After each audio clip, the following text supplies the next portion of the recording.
So then we have the Prime Directives, comparing the Prime Directives of the Star Trek series with the real life Prime Directive of the Galactic Federation. And Elena Danaan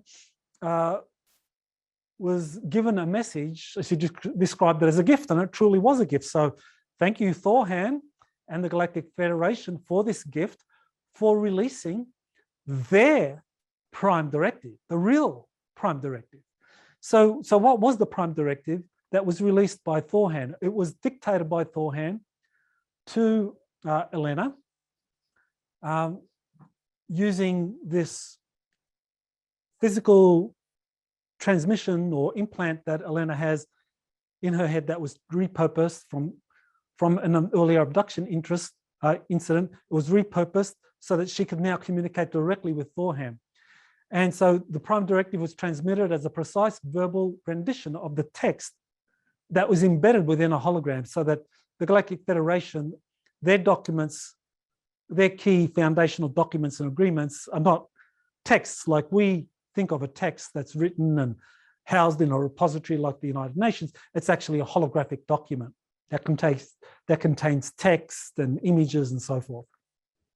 So this is the Galactic Federation Prime Directive. I'm sure many of you have probably seen this on my website, so I can go through this pretty quickly, assuming that you've seen it.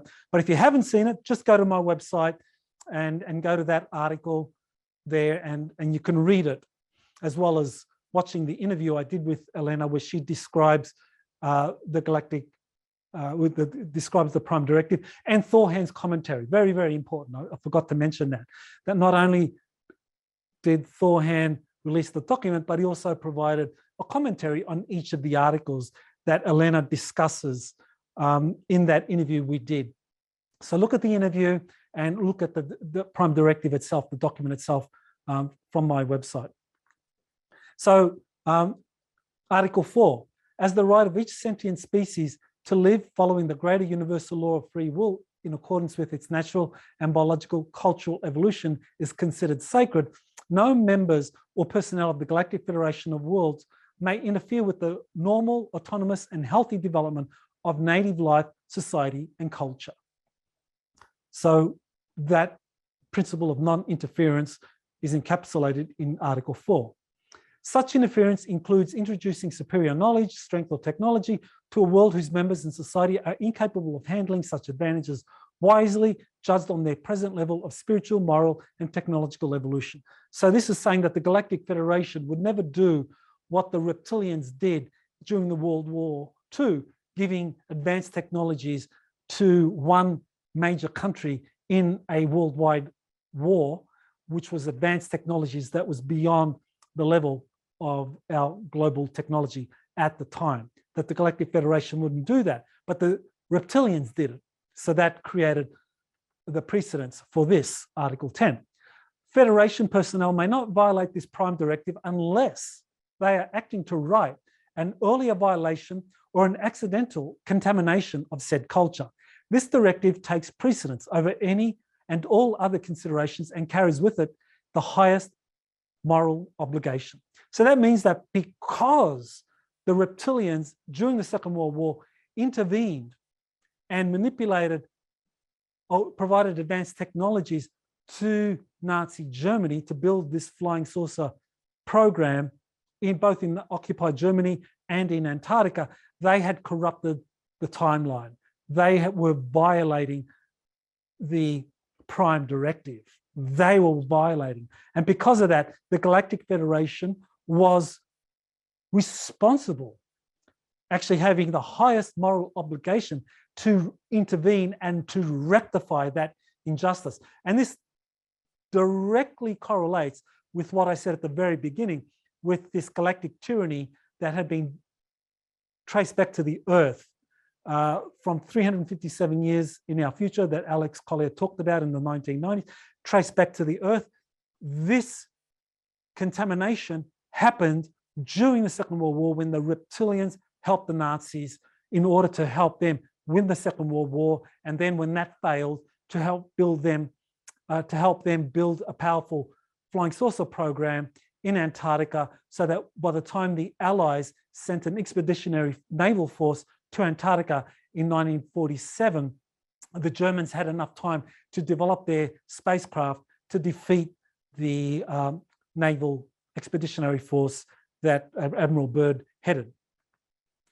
So now we look at the Star Trek's fictional Prime Directive. So I've talked about the actual real-life Prime Directive that the Galactic Federation abides by. The Prime Directive, as it's been depicted in multiple episodes of the different Star Trek series. There have been quite a number of them, I think half a dozen or something.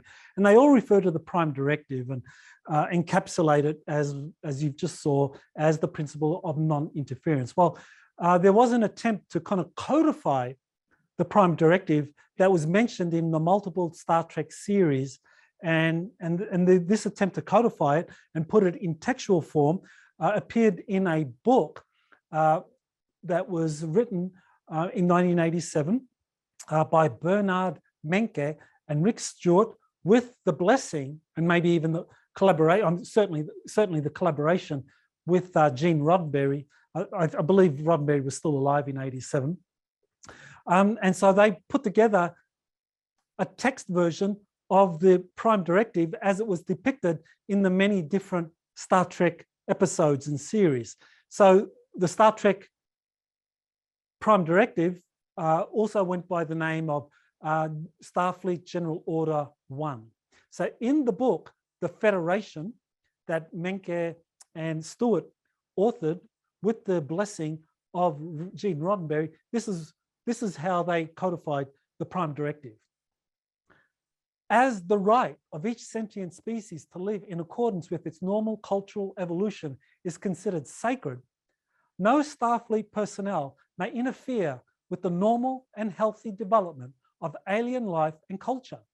Such interference includes introducing superior knowledge, strength, or technology to a world whose society is incapable of handling such advantages wisely. So that's from page 5 of their book. It continues. Starfleet personnel may not violate this Prime Directive even to save their lives and or their ship, unless they are acting to right an earlier violation or an accidental contamination of said culture. This directive takes precedence over any other and all considerations and carries with it the highest moral obligation. Well, that sounds very familiar, doesn't it? Doesn't that ring some bells? Didn't you just hear something like that? I mean, in the fictional version from 1987, they're talking about the principle of non-interference. They're talking about the obligation to intervene when the timeline has been corrupted by some other violation.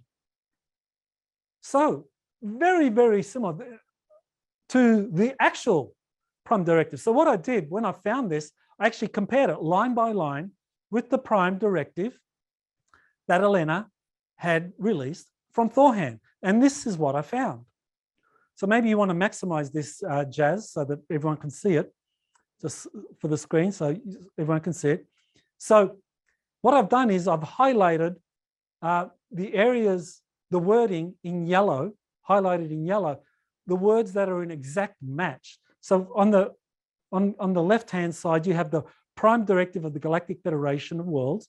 And on the right-hand side, you have the Galactic Federation, you have the Prime Directive of the Star Trek series that was codified by Menke and Stewart with Roddenberry's blessing. And you can see the verbiage is identical, as the right of each sentient species to live for the Prime Directive, and the same thing for the Star Trek series.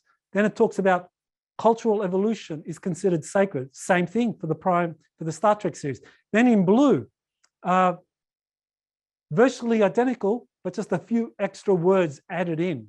So there's additions, some additions to the precise verbiage from the Prime Directive of the Galactic Federation of Worlds to the Prime Directives that appear in Bernard Menke. And it's right there, you can see the similarities. So for example, in the blue, may interfere with the normal, autonomous, said healthy development of native life, society, and culture. With the Star Trek series, may interfere with the normal and healthy development of alien life and culture. Same words, just they talk in the Star Trek version, they add a word, autonomous. Sorry, they take away a word, autonomous. They take away a word. And similarly, from the very beginning, so at the very bottom, it says such interference includes introducing superior knowledge, strength, or technology. For the Star Trek series, it says such interference includes introducing superior knowledge, strength, or technology to a world whose society, in the Prime Directive, same words, except it includes whose members and society. So in the Star Trek version, they just took away the words members and. That's the only difference. Exact verbiage, and it continues on. Here you have the latter parts. Precise wording is taken from the Star Trek series to what is found in the Prime Directive from the Galactic Federation. You can see it goes on and on. May not violate the Prime Directive unless they are acting to right an earlier violation or an accidental contamination of said culture. The precise wording, but in the Star Trek version, they just add the words, even to save their lives and or their ship, which is, I think, a fiction. The Galactic, that's not what the Galactic Federation does. But for the Star Trek series, they add that in, obviously, for drama. And look at the final part of Article 10. This directive takes precedence over any and all other consideration and carries with it the highest moral obligation. Exactly the same. What is going on? So I shared this with Elena and said, look, have you ever seen this? She had never seen Menke's book at all, had never seen that. She'd never seen the book or hadn't known about this codification of the Star Trek Prime Directive. Thorhan dictated the Prime Directive directly to Elena from the Galactic Federation hologram database.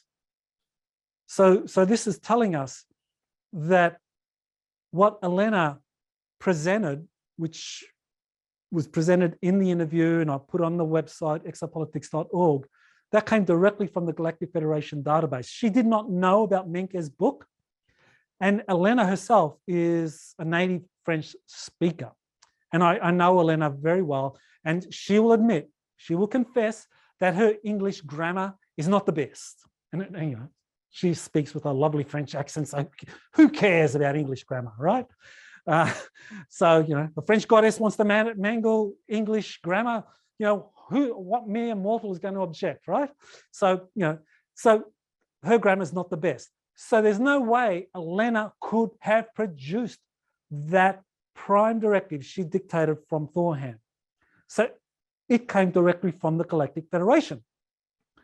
So Menke and Stewart were saying the same thing in this 1987 book that Elena had no idea about. So this is what Thorhan said. When I asked Elena, well, what's going on here? What does Thorhan say?